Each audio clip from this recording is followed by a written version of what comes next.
মাঝখানে কেউ কেন থাকবে? তোমার এক ফোঁটাও বিশ্বাস করি না। যে সত্য গোপন করতে পারে সে মিছা কথা বলতে পারে। তুমি একটা মিথ্যুক।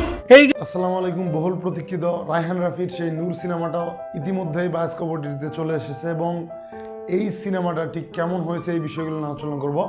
এই সিনেমাটা অনেকদিন আগের একটা সিনেমা, যদিও এটা সিনেমা হলে রিলিজ করে এতদিন চলে গিয়েছে, কিন্তু শেষমেশ এটাকে ঠিক ওটিটিতে রিলিজ করা হয়েছে এবং এই সিনেমাটা ঠিক কতটুকু দর্শকদের মন জয় করতে পেরেছে সেই বিষয়টি নিয়ে এখন কথা বলার চেষ্টা করব। এবং তার পাশাপাশি যে একটা জিনিস খুব বেশি ভাইরাল হয়েছে, আরভিন শুভ এবং ঐশীর মধ্যে যে কিসিং সিনটা এই সিনেমাতে দেখানো হয়েছে সেই বিষয়টা।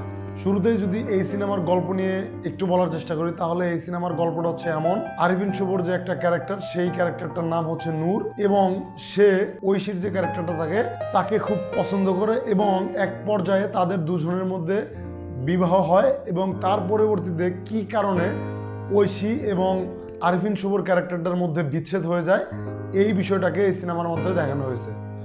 তো মূলত যারা লাভ স্টোরি টাইপের সিনেমা পছন্দ করেন, যাদের কাছে সানাম তেরি কসম, সাইয়ারা টাইপের মুভি খুব বেশি ভালো লাগে, তাদের জন্য এই মুভিটা অবশ্যই দেখা উচিত। তার পাশাপাশি যারা বর্তমানে রিলেশনশিপে আছেন এবং রিলেশনশিপে যাবেন ভাবছেন, তাদের জন্য এই সিনেমাটা অবশ্যই দেখা জরুরি। তো এই সিনেমার জন্য আমার কাছে বেশ কিছু পজিটিভ দিক রয়েছে এবং দু একটা নেগেটিভ দিকও আমার কাছে রয়েছে।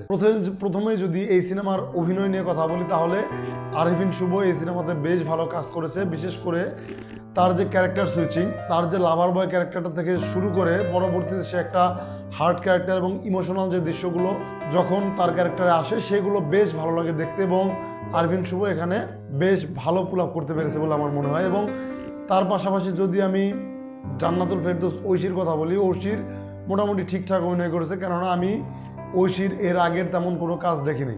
এবং তার পাশাপাশি এখানে আরভিন শুভর বন্ধুর ক্যারেক্টারে যে অভিনয় করেছেন, তার অভিনয় আমার কাছে দুর্দান্ত লেগেছে। বিশেষ করে আরভিন শুভর চাইতে তার অভিনয়টা আমার কাছে বেশি ভালো লাগছে বলা যেতে পারে।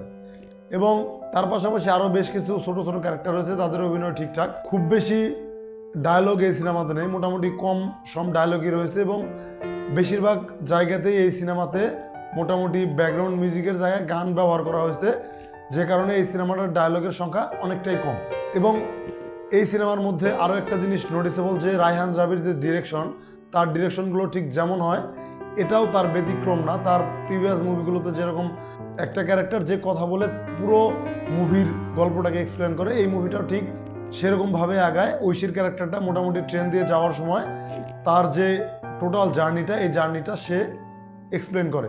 তার পাশাপাশি এই সিনেমার যে টেকনিক্যাল দিকগুলো রয়েছে, যেমন এই সিনেমার সিনেমাটোগ্রাফি এবং ভিজুয়ালস, এই সিনেমাটোগ্রাফি এবং ভিজুয়ালস মোটামুটি বেশ ভালো, সেগুলো মোটামুটি দেখতে ভালো লাগে। এবং যদিও এই দৃশ্যগুলো আপনারা এর আগের বেশ কিছু সিনেমাতে হয়তো বা দেখেছেন, কিন্তু তারপরেও এখানে এই দৃশ্যগুলো দেখতে বেশ ভালো লাগে।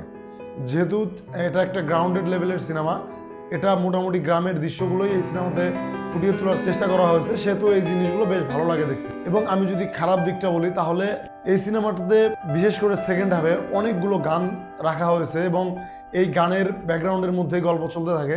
যদি গানটাকে কিছুটা কমিয়ে এটাকে দেখানো যাইতো, তাহলে হয়তো বা আরও বেশি ভালো লাগতো। এবং আরভিন শুভর যে ক্যারেক্টার এবং ঐশীর যে ক্যারেক্টারের মাধ্যমে যখন সারাসারিটা হয়ে যায়, এই জিনিসটাকে যদি আরও একটু ডিপলি দেখানো যেত, তাদের যে ইমোশন, এই ইমোশনটাকে আরও হয়তো বা বেশ বেটার ফিল করা যেত।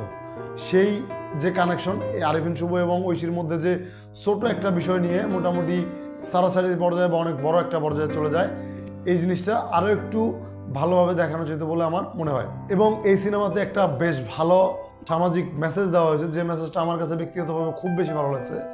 যেমন মোটামুটি ছোটোখাটো বিষয় নিয়ে স্বামী স্ত্রীর মধ্যে যে ঝগড়াগুলো হয় এবং সেই ঝগড়ার কারণে অনেক সম্পর্ক আজকাল ভেঙে যায়, এই জিনিসটা এই সিনেমার মধ্যে খুব সুন্দরভাবে ফুটিয়ে তোলা হয়েছে। ওভারঅল যদি আমি এই সিনেমাটার কথা বলি, তাহলে এই সিনেমাটা আমার কাছে মোটামুটি বেশ ভালো লেগেছে।